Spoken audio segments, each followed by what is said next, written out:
Another lecture. तो जो हम पढ़ने वाले हैं कौन सा, primary and secondary metabolites from biomolecules, class 11th। तो प्राइमरी एंड सेकेंडरी मेटाबोलाइट्स क्या होते हैं? पहले प्राइमरी हो गया जो पहले बनता है, सेकेंडरी हो गया जो बाद में बनेगा। मेटाबोलाइट्स हो गए products of metabolism. What are metabolites? These are products of metabolism. Metabolism के प्रोडक्ट्स को मेटाबोलाइट्स कहते हैं। अब देखो, the most exciting aspect of the chemistry deals with isolating thousands of the compounds, small and big, from living organisms। तो कह रहा है कि एनसीईआरटी लिख रही है कि जो सबसे इम्पोर्टेंट, सबसे हैरान कुन मतलब एक्साइटिंग, वो सबसे बहुत ही ज़्यादा इंटरेस्टिंग जो चीज़ केमिस्ट्री की है वो ये है कि आइसोलेट करना, बाहर निकाल, आइसोलेट करना हो गया बाहर निकालना, ठीक है। थाउजेंड्स ऑफ कंपाउंड्स, बहुत सारे हजारों की तादाद में जो कंपाउंड्स होते हैं उनको बाहर निकाला, चाहे वो छोटे हैं या बड़े हैं। किन से? लिविंग ऑर्गेनिज्म से।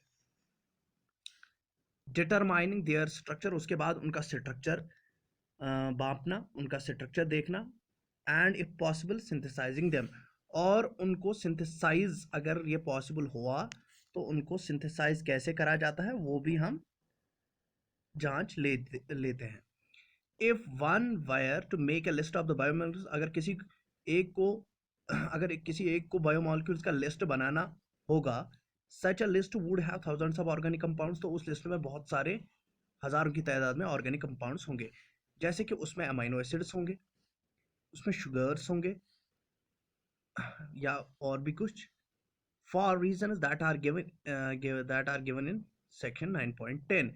तो 9.10 सेक्शन में क्या दिए गए हैं? 9.10 सेक्शन में दिए गए हैं, for the reasons that are given in 9.10 section we call these biomolecules as metabolites.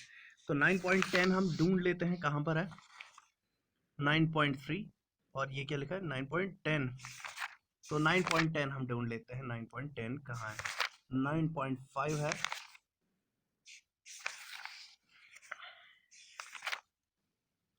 9.7, 9.10 तो है ही नहीं, 9.10, 9.12, 9.10। तो देखो, मेटाबॉलिक बेसिस फॉर लिविंग, तो मेटाबॉलिक बेसिस फॉर लिविंग मैंने पहले ही बोला था कि जो 9.10 ये बोल रहा है कि दैट मीन्स ये मेटाबॉलिक प्रोडक्ट्स होते हैं। और मेटाबॉलिक जो मेटाबॉलिज्म होता है, मेटाबॉलिज्म दो किस्म का होता है, एक तो एनाबॉलिज्म और दूसरा कैटाबॉलिज्म, ठीक है। तो इनके जो प्रोडक्ट्स निकलते हैं, metabolism pathway can lead to and more complex structures from a simple structure. तो इसी से क्या बन जाते हैं? इसी से सेकेंडरी मेटाबोलाइट्स बनते हैं। तो जब मेटाबॉलिज्म हो जाएगा तो पहले प्राइमरी मेटाबोलाइट्स बनते हैं, फिर उसके बाद सेकेंडरी मेटाबोलाइट्स बनते हैं। तो अब हम आ जाते हैं वापस।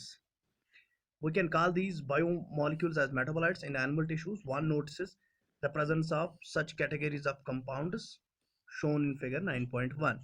तो 9.1 में एनिमल टिश्यूज से हमने क्या, presence of all such categories, that means animal tissue से हमने बहुत सारे सेकेंडरी मेटाबोलाइट्स देखे हैं, और वो किस में लगाए गए हैं? 9.1 फिगर में।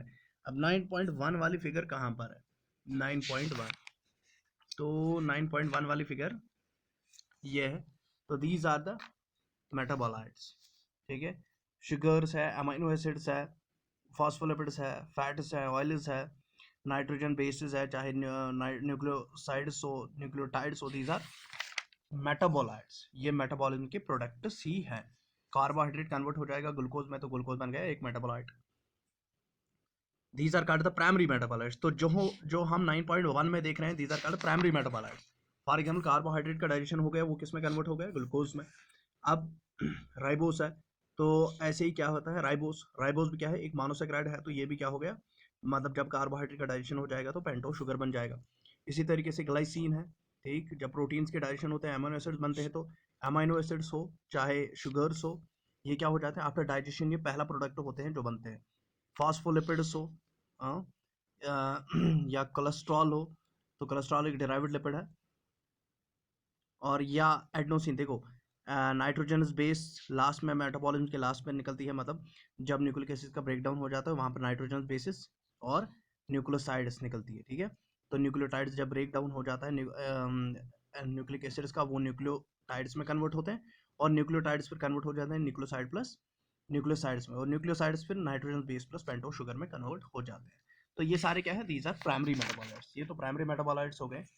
अब देखो, अब यहाँ पर है these are called as the primary metabolites, however when one analyze plant fungal and microbial cells, लेकिन जब कोई प्लांट को एनालाइज करता है, फंगस को एनालाइज करेगा या माइक्रोबल सेल्स को एनालाइज करेगा, तो one would see thousands of compounds other than the primary metabolites. तो हर किसी को नजर आएगा वहां पर क्या, एक इंसान को वहां पर नजर आएगा कि वहां पर प्राइमरी मेटाबोलाइट्स के अलावा भी बहुत सारे मेटाबोलाइट्स निकलते हैं। और उन मेटाबोलाइट्स को हम क्या बोलते हैं, उन मेटाबोलाइट्स को हम सेकेंडरी मेटाबोलाइट्स कहते हैं, जैसे कि एल्केलाडॉल्स, फेल्मिनॉइड्स, रबर, एसेंशियल ऑयल्स, एंटीबायोटिक्स, या कलर्ड पिगमेंट्स होते हैं जैसे कि सेंट्स होते हैं, प्लांट से निकलते हैं, गम्स होते हैं जो प्लांट से निकलते हैं, स्पाइसेस ये प्लांट से निकलते हैं। तो these are called secondary metabolites. तो देखो, प्राइमरी मेटाबोलाइट और सेकेंडरी मेटाबोलाइट, एक चीज मैं आपको यहाँ पर बताता चलूँ, जो प्राइमरी मेटाबोलाइट होता है वो अर्ली प्रोडक्ट ऑफ मेटाबॉलिज्म होता है, और जो सेकेंडरी मेटाबोलाइट होता है ये the late product of metabolism होता है। तो 9.3 में इसने ये सारे alkaloids, flavonoids, rubber, essential oils, antibiotics, coloured pigments, scent, gum, species, ये स्पाइसेस सारे कहाँ पर लिखे हैं, टेबल में। तो टेबल बन जाता है हमारे लिए इम्पॉर्टेंट, तो वो डायरेक्टली कभी टेबल ही उठा के ही पेपर में डालते हैं।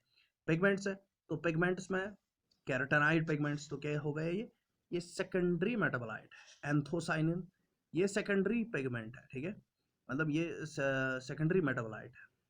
एंथोसाइनिन ये किस में पाए जाते हैं, ये पाए जाते हैं लाइसोसोम्स में, ठीक है, लाइसोसोम्स में, लाइसोसोम्स में नहीं, ये वक्यूल्स में पाए जाते हैं, वक्यूल्स में एंथोसाइनिन पिगमेंट्स पाए जाते हैं।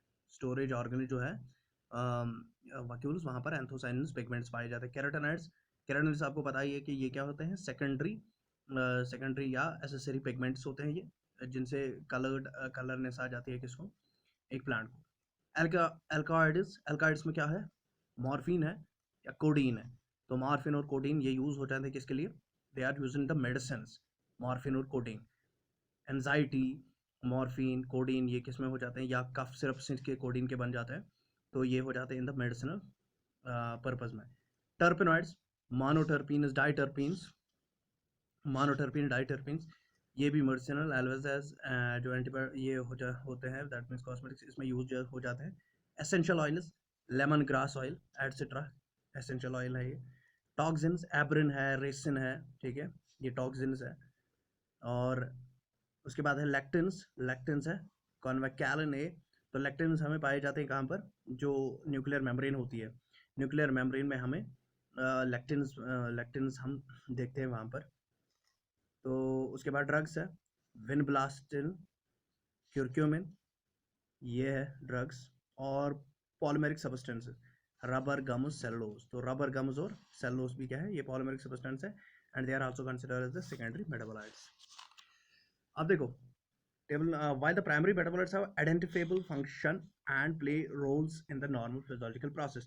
ये बहुत इंपॉर्टेंट है कि देखो यहाँ पर लिखा है कि एक पूरी की पूरी डिफरेंस लिख डाली है कि जो प्राइमरी मेटाबोलाइट्स होते हैं इनका होता है प्राइमरी, इनका रोल होता है in the growth and development, they have direct role in normal physiological processes. तो इनका रोल होता है normal growth and development of the body में। We do not at the moment understand the role of the functions of the secondary metabolites। तो हमें अभी इस time ये नहीं पता है कि पूरी तरीके से हम नहीं जान पाए कि जो सेकेंडरी मेटाबोलाइट्स हैं इनकी क्या फंक्शन है। In host organisms however many of them are used to human welfare. लेकिन बहुत सारे इन सेकेंडरी मेटाबोलाइट्स में बहुत सारे यूज होते हैं किसके लिए, इंसान के अच्छे के लिए। जैसे कि रबर हम यूज करते हैं, ये सेकेंडरी मेटाबोलाइट्स हैं, तो रबर प्लांट से रबर हम यूज करते हैं। ड्रग्स, ठीक है, स्पाइसेस, सेंट्स और पिगमेंट्स ये यूज हो जाते हैं किसके लिए, ये यूज हो जाते हैं फॉर ह्यूमन वेलफेयर के लिए। तो कुछ सेकेंडरी मेटाबोलाइट्स होते हैं जिनका इकोलॉजिकल इंपॉर्टेंस में भी रोल होता है। The later chapters you will learn more about this. तो सेकेंडरी और प्राइमरी मेटाबोलाइट्स बहुत ही इंपॉर्टेंट टॉपिक है, और इसमें ये जो है बड़ा इंपॉर्टेंट, डब्बा ही बड़ा इंपॉर्टेंट। तो यहाँ पर हमें पहले ये बात पता होनी चाहिए कि सेकेंडरी और प्राइमरी मेटाबोलाइट क्या होगी। पहले ये प्रोडक्ट्स ऑफ मेटाबॉलिज्म है, और प्राइमरी मेटाबोलाइट्स जो वो होता है जिसका प्राइमरी रोल किसमें होता है, जिसका primary role growth and development में है, direct role in growth and development. लेकिन सेकेंडरी मेटाबोलाइट्स वो होते हैं जिनका direct role growth and development में नहीं होता है, but they have other roles. जैसे कि यहाँ पर एब्रिन है, रिसिन है, ये सारे क्या है,